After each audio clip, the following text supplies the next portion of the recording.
Hey there everyone, Brady Bot here, and I wanted to take you all through a hand that I played in the most recent 2022 Fall NABC Robot Individual Tournament. This was from the second day. I was currently sitting in about 100th place out of the 2,000 or so participants that had entered into the event after the first day, and this was board 2.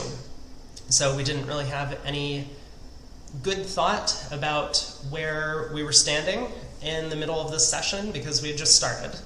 But this was an instructive hand about how to kind of conceal your values as declarer from the opposition and earn yourself maybe the top marks on board if you put the opponents to a difficult guess. So I'll walk you through the auction. It's not that complicated. We're in second seat, vulnerable against not. We opened a heart with our balance 13 count, no aces, partner bid a spade, and you might think, well, we have a bit of a decision about whether to rebid a no trump or maybe raise partner spades with 3-card support. But I think with all of these kings and queens, no trump is maybe the better spot to try and play. Also in these robot events, your partner's never going to play you for a 3-card spade suit if you raise here, which means you might reach an uncomfortable 4-spade contract, or even a 3-spade contract on a 4-3 fit. So for a lot of reasons, I think one no trump is the right practical choice. The same was said of the entire field, save for one pair. So I think out of the 26 or so times this board was played, only one pair ended up playing in 2 spades. The rest ended up in a no trump, presumably on a very similar auction to what we had here. And we got the 2 diamonds opening lead. Partner tables this fairly mediocre 6 count, so prospects don't look great from the start, especially given that they've set up their diamond suit now. The good thing that we have going for us is that diamonds look to be 4-4. The 2 diamonds lead is going to be 4th best most of the time. If it's not, it's probably from a 3-card holding, and that's a little uncomfortable, but hopefully it's 4th best and diamonds are 4-4.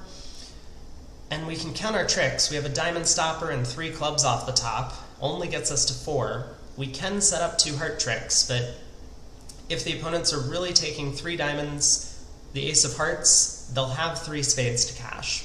So our primary objective here is to try and make sure they don't know that they need to cash out spades. So a couple ways that we want to do that. One, we want to conceal our own high cards. If we were to, for example, win the diamond trick, either trick 1 or whenever they gave us our trick, play like a couple of high clubs, test that suit out, and then lead the king of hearts, not only would we be stripping our only entries to the heart suit in our hand, the king, queen of clubs being those entries, but we would show them all of our high cards. They would know that their partner, West would know East has all the missing spade honors, same for East knowing about West's hand, and that's not what we want to do. So we want to knock out the ace of hearts as early as possible in this deal, put them on lead, they can cash their diamonds, but then hopefully they're going to be put to a guess as to what to do next. We'll see that there are some pitfalls that we need to avoid along the way, but I'll get to those. So first things first, what do we do at trick 1? Well, whatever our diamond holding is, looking at the jack 9 third and dummy, the opponents are probably expecting us to put in the 9, so we should probably do that. If we were to play low, maybe the opponents wise up to, figure out that we must have queen doubleton. That's the only reason we would play low. We also don't really need this 9 of diamonds for anything else. But I'm just saying the opponents might expect us to play the 9 because if we're looking at ace doubleton, that would be the best way to try and play for 2 diamond stoppers. If West had led from queen 10-4 or king 10-4, then putting in the 9 would be the only way to get 2 stoppers in the suit. So we may as well do that. And East covers with the 10, so we must win our queen. Like I said, it's very important for us to try and knock out the ace of hearts as early as possible, put them on lead, force them to guess before they have any information about the hand. There's no real way to lead hearts from dummy, at least not in an effective manner. We want to preserve the communication in the club suit. So we leave the king of hearts out of our hand. And West obliges us by taking the ace on the first round. East follows with the 7. The opponents play standard carding. So this is looking to me like East might have 7 doubleton, or maybe even like 10 fourth, something to that effect, a 4-card holding or a 2-card holding. It's possible East has played the 7 from like 10-8-7 and hearts are 3-3, but more likely hearts are going to be splitting poorly. Either way, we'll know on the second round of that suit what East's count card meant to trick 2 here. So West on lead elects to cash the diamond ace. We have to follow, and plays another diamond to East king. Now, we want to pause and think at this moment, because we know that we need to make 2 discards on the next 2 diamonds. And as our hand's concealed, we want to make sure that the opponents don't have an easy decision as to how they should cash out their tricks from here, right? So what does that mean?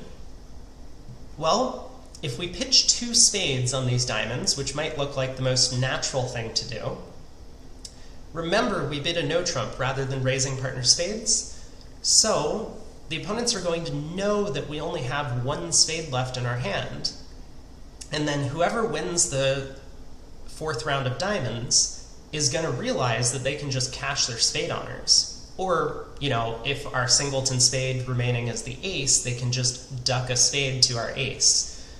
So, for that reason, we can't really afford to pitch 2 spades on these diamonds, which means we have to come up with another discard. And I think the most practical discard is going to be a heart.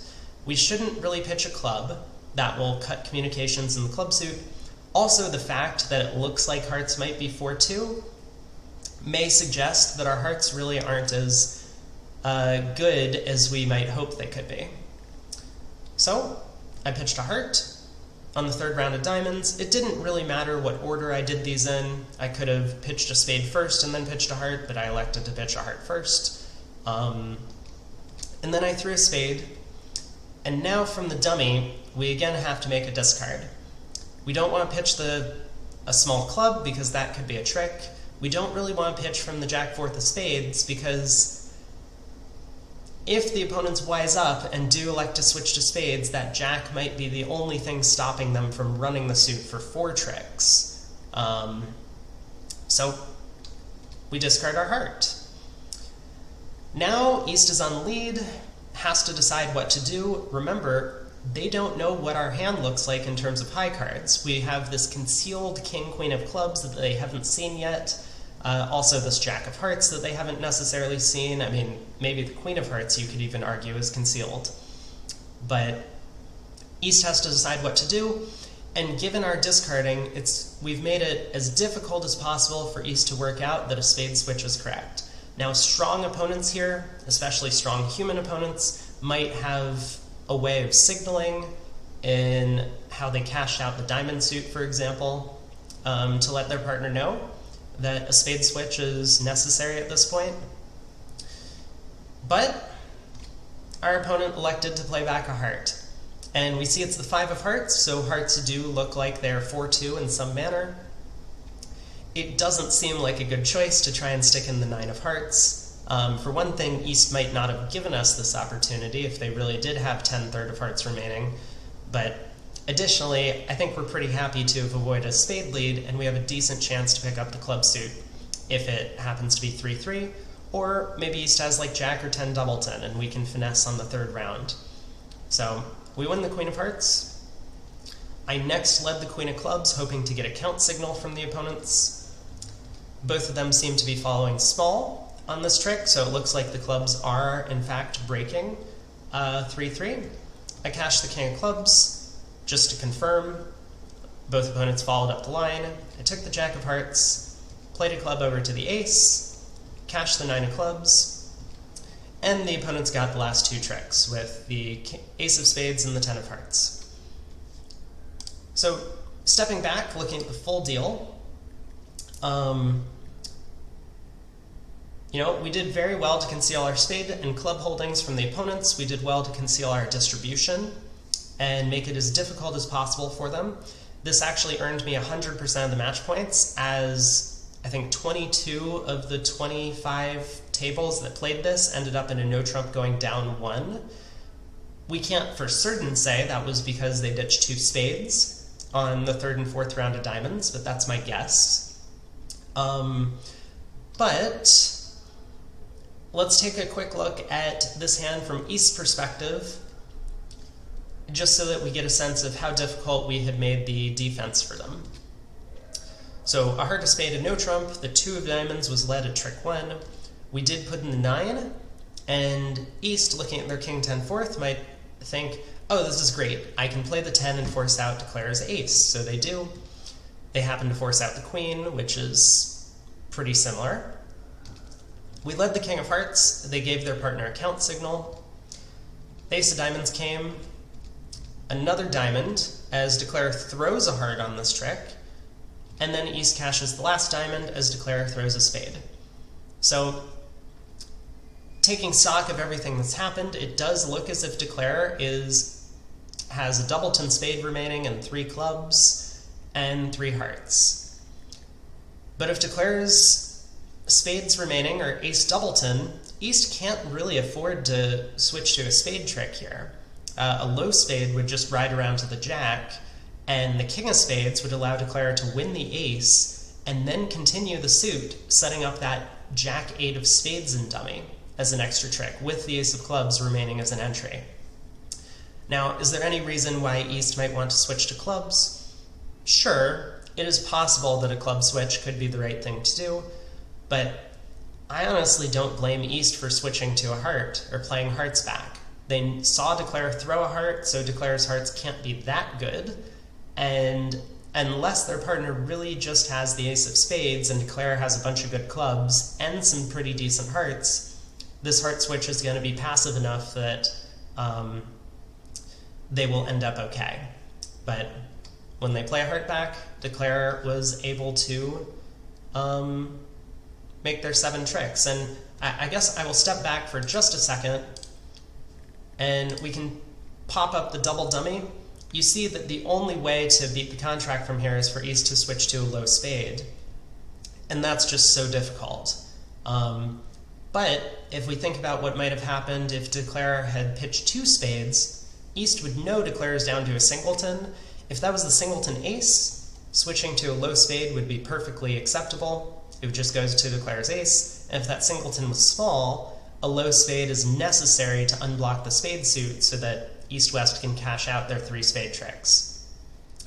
So, just kind of an instructive hand for how to conceal both your high cards and distribution from the opponents.